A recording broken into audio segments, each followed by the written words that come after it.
This program is brought to you by the partners and friends of Creflo Dollar Ministries. Coming up next on Changing Your World.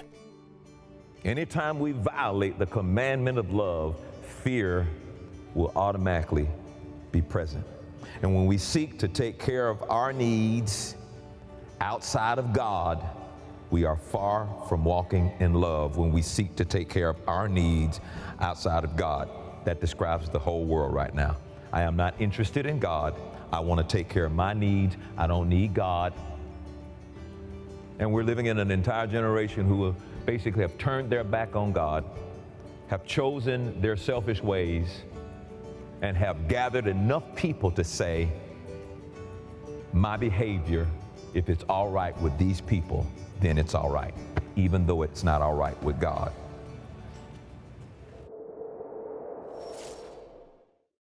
Calling all world changers. Meet us July 14th through the 16th for the 2022 Grace Life Conference. It's time to be empowered by Pastors Creflo and Taffy Dollar. Register right now to reserve your seat. Text Grace Life, no spaces, to 51555 or call 1-866-477-7683. Virtual registration is also available. Visit gracelife-conference.org for more info. This is your world, so let's vow to make it a better place. Let every heart that needs to know your love is here to stay. It's time we live a new life. Let us love shine bright in you. We're saved by His grace, so we embrace your love today. We are changed.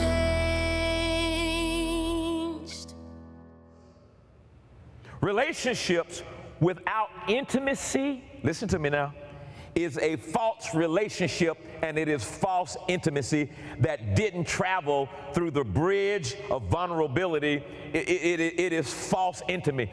Satan wants to stop intimacy between a man and his wife.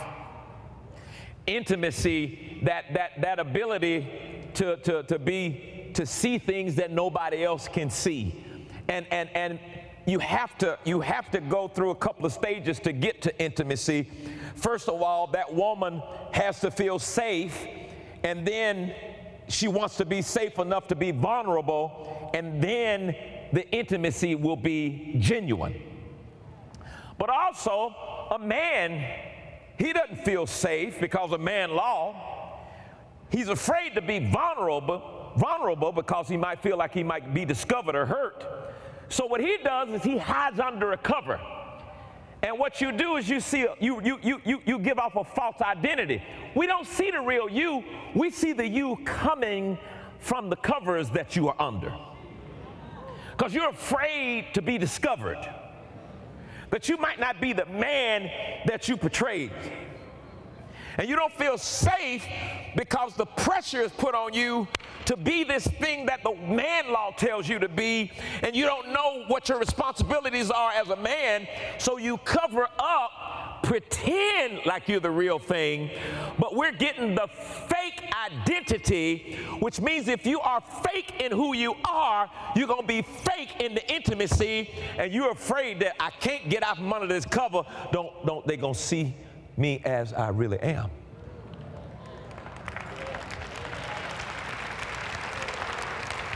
So relationships without intimacy is a false relationship. It's a false relationship. You may be married to a man that has portrayed that false identity for years because he doesn't feel safe with you, because he didn't know what his job was, because he didn't understand the power of his words.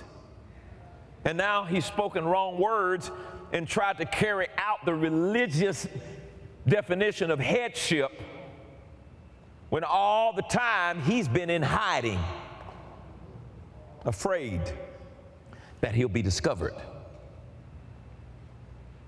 That's why you got them corona divorces. I'm too close to you for too long, and you're about to discover that I'm not the man you thought I was. See, every man's deepest fear is to be found out, to be discovered as an imposter and not really a man. And the question you find yourself asking, am I really a man? Have I got what it takes when it counts? And to add on that, let the woman who's been so frustrated with the lack of nourishment finally look at you one day and say, you ain't no man. Why is it so hurtful? Why is it so offensive? Because the whole time you've been wondering the same thing. Am I really a man? Do I have what it takes when it counts? You see how messed up this is? And because we didn't break it down, because we didn't rightly divide the word, and because we didn't allow grace of God to come in, and we didn't understand biblical equality, then we operated by the lie that the church put out about your headship, and you were so busy trying to get control, and when you couldn't get control, you were ready to divorce and leave because she a Jezebel. I know more men with the Jezebel spirit than I know women with the Jezebel spirit.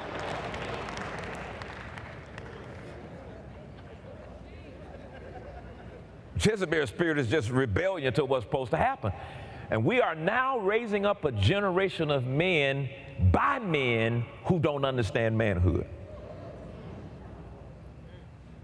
And it's scary, and it's frustrating, and it's all those things because we've never understood, I would call it, the right perspective of manhood. Well, dog, Pastor, first day back, why are you messing with us? No. It's about getting things in order. Getting things in order. Somebody says, well, I don't see the big deal. I'm about to tell you. You see, the less a guy feels like a real man in the presence of a woman, the more vulnerable he becomes to pornography. Listen to me. The less a guy feels like a real man in the presence of his woman, the more vulnerable he is to pornography. Why? Because he's not getting real intimacy, so he thinks it's cool to replace it with fake intimacy. Intimacy that doesn't make me accountable for anything. Intimacy that doesn't put pressure on me. Intimacy that doesn't judge me and make me feel like what I know I am. Y'all ain't ready for this. Go back home, get back on the stream so you can turn me off when you get tired of it. And those of you who are on stream, don't turn that thing off, man. Pornography is merely an attempt to create the illusion of intimacy while falling terribly short of that goal. It's actually born out of a fear of real intimacy with others. I'm not just talking about sexual intimacy. The fear of real intimacy with other people moves you to look for a fake intimacy that you think can replace your fear of real intimacy. That you're stuck playing the game all day. And you say, I just love playing the game. No, you don't. You don't have real intimacy with nobody else. See, it goes in different levels. You know, you'll replace your relationship with intimacy with God with your intimacy with yourself, become so self-consumed. You will replace your intimacy with a friend with intimacy with your addictions, with even social media and all those kind of things. You'll try to, that's what they call it when you get somebody to get on your social media. They call it your friends. We think we can replace that real intimacy with something that's fake. And then when you get married, and that real intimacy is not taking place there, and I'm talking about before you get into bed. See, real intimacy will guarantee you'll let me rephrase that.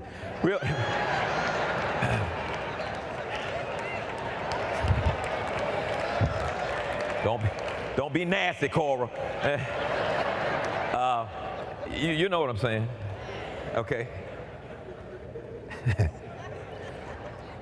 So all of this is born out of the fear of real intimacy with others, and ultimately it leads to emotional isolation and despair. I don't know how to have intimate relationship with nobody. I don't have an intimate relationship with God. I don't have an intimate relationship with friends. I need somebody I can talk to. I don't even know how to engage that. I don't even know how to cultivate a trusting relationship with somebody that's not toxic. Because I'm holding on to whatever happened to me when I thought I had a relationship and it shut me down. And now I'm fearful or afraid that might happen again. See, we don't understand what's on the line. God created us for a relationship, and we're still trying to ignore the fact that we are relational beings. And you think that you should get some award by being by yourself and I don't need nobody. See, now you're lying to yourself. I don't need nobody. I don't care about this. I don't care about that. And I'm going to do it my way and I'm going to be by myself. You're going to be crazy when somebody finally meets you, because you need somebody to help you to grow. You need somebody to tell you that looks ridiculous. You need somebody to say you're mean. You need somebody to say, you're talking too much. You need somebody to say you got that wig on. You need a chin strap. You need somebody to help you. You need somebody to tell you those things. Relationship is designed to be a blessing, not a curse. That even sometimes when you encounter those situations that hurt and their betrayal and all those kind of things, you don't give up on relationship. You just need to let the Holy Spirit kind of help you to know who to hook up with, and then you need to learn how to pay attention to the signs and the signals that you see about a person in the beginning.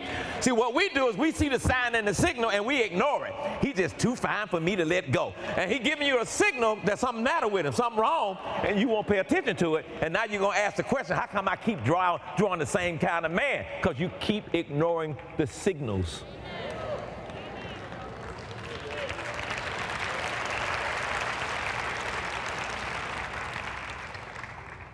Well, how does a person become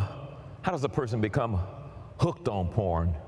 And what role does fear play in that process? Somebody thinking like, why are you talking about pornography in church? Yeah.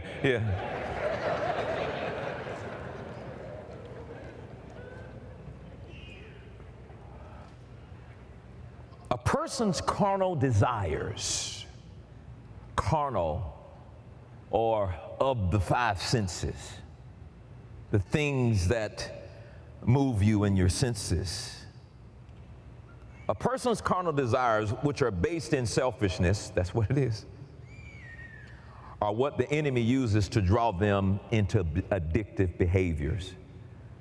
It's the stuff that makes you feel good, the stuff that looks good, the stuff that sounds good.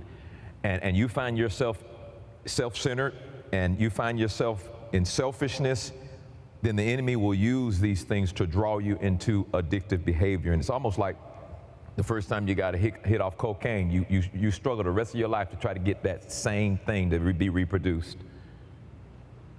So you have to deal with these carnal desires. You yield to it because this makes me feel good. And then if you come to church, you tell people, well, God still loves me. Well, hold on. That's an excuse because he loved you before you even got saved. So what does that mean? Y'all don't hear what I just said. God still loves me. Yeah. You know what? He's always loved you. So does it make you feel better to remind yourself that God still loves you as an excuse for your addictive behaviors? It's easy to say, well, God loves me even though I'm doing this. But you can also say God loves me enough to deliver me from doing this. You can say that too. I think we've become a nation filled with excuses. And then we come to church and we demand the preacher adjust his sermons to fit the excuses because they make you feel good.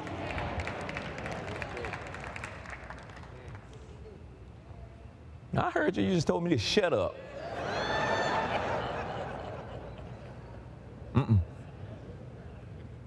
Anytime we violate the commandment of love, fear is automatically present.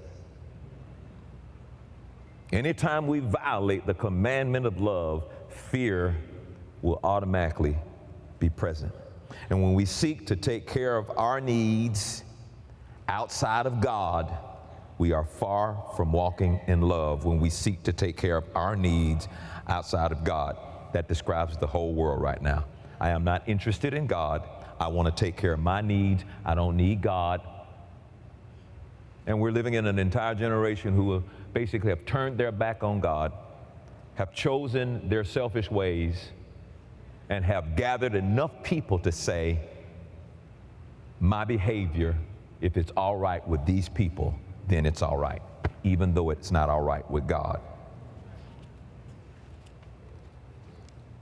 And so what happens is when we're not walking in love, since love is what casts out all fear, then we can't be selfish and expect to be free from fear's torment. A lot of this comes because I'm selfish. It's kind of like when a baby's born, a baby's selfish. You know, the same thing is true with the marriage. When a marriage is born, there's a lot of selfishness involved in that marriage. And it's very uncomfortable for you to begin to recognize, I didn't know I was this selfish.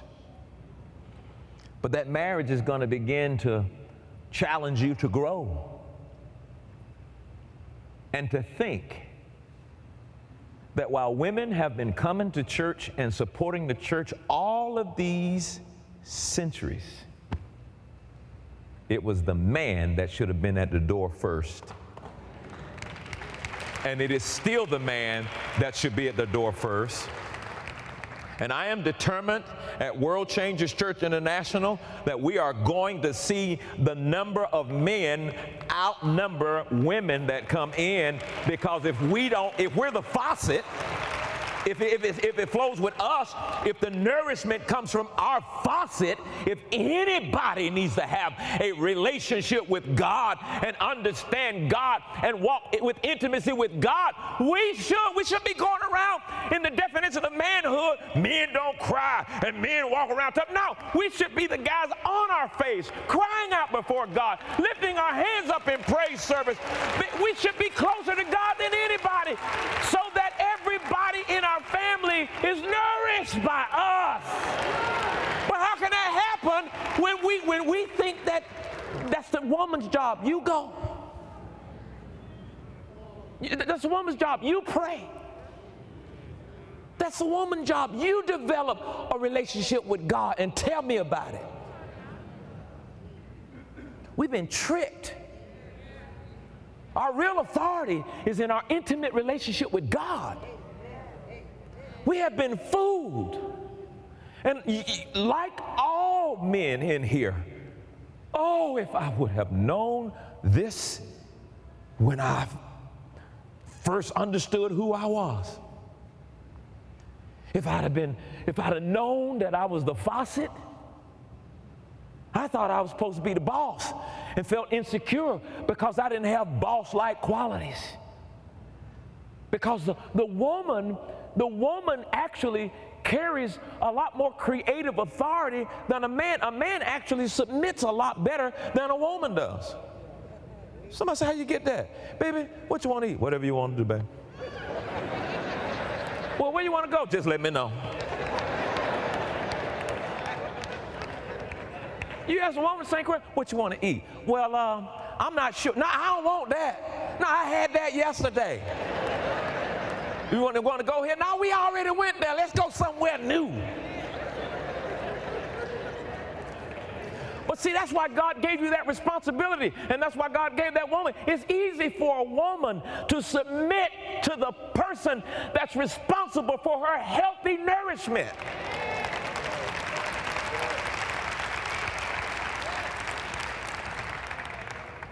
But men don't want to do it. They don't want to learn how to be a man. They think a man is only defined by what hangs between their legs. You're not a man. You're a male man. Or a milkman, back in the day. or a postman, you know. but you're not a real man. You're not a real man. And so what's messed up our society is now intimacy is coming from places where it don't need to come.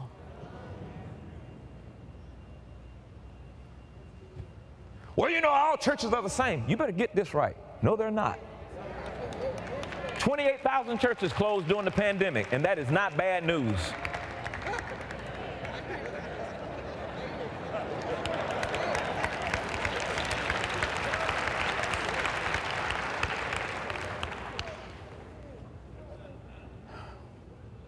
Some of them have no business in the pulpit.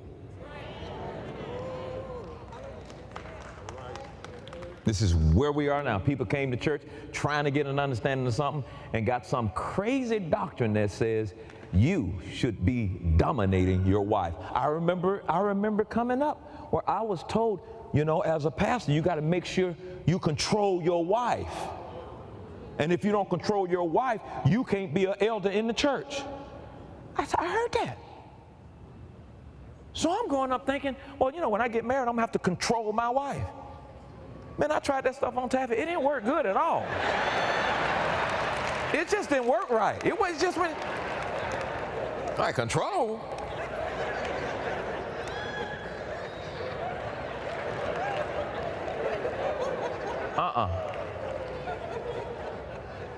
And it took all these years, and then this is like a perfect Adam and Eve scenario in my life and in my marriage. God had to put Eve there because Adam could never get to the place where he's supposed to be. He all over the garden. And she's trying to say, listen, we can eat of all the fruit of the garden. Why you just hanging? Why you here? You hanging around what's forbidden. You got your focus on what's forbidden. Here, come on, let's go on out here. Come on, let's go on here. I'm staying right here. God, dog, it's the same way. God had to take my wife out of the country to another country and teach her on biblical equality. She called me from that country. She said, I ain't the same. I said, don't be bringing no mess here now. It ain't gonna be nothing if you don't make it nothing. Don't bring it. I was scared. I ain't know what she was gonna come back here and do. I'm like, I ain't the one. You mess up, but we get a divorce, and I'm gonna get me a non-biblical equality wife who just say, yes, master. See how cracked up that is? Man, she got back, and fortunately, I understood the gospel of grace enough to hear what she was saying and broke it down. Why is it that God has to continuously use women to bring a man where he needs to be? It's a strange thing to my hearing when I hear a man say, that woman made me a better man. It's cool, but it's like somehow another man was supposed to impart that. The woman's supposed to be the recipient of manhood, not the developer of manhood. But it got so bad. It got so bad. It took a woman who we said there was no equality with to do things. In fact, you look at the Bible, you think it's all men pastored the church. The guy who pastored that church and the guy who was the bishop of that guy pastored that church was submitted to a woman who was the apostle over the bishop and the pastor, because all the churches were in houses. Nobody told you that? And I'm going to get to it in a minute, I hope. And we talk about the woman is the weaker vessel. Are you kidding me? The men have got to come up. And it's not happening until you stop ignoring that first primary relationship. Do you have a relationship with God and a relationship with the Word? You should know the Word.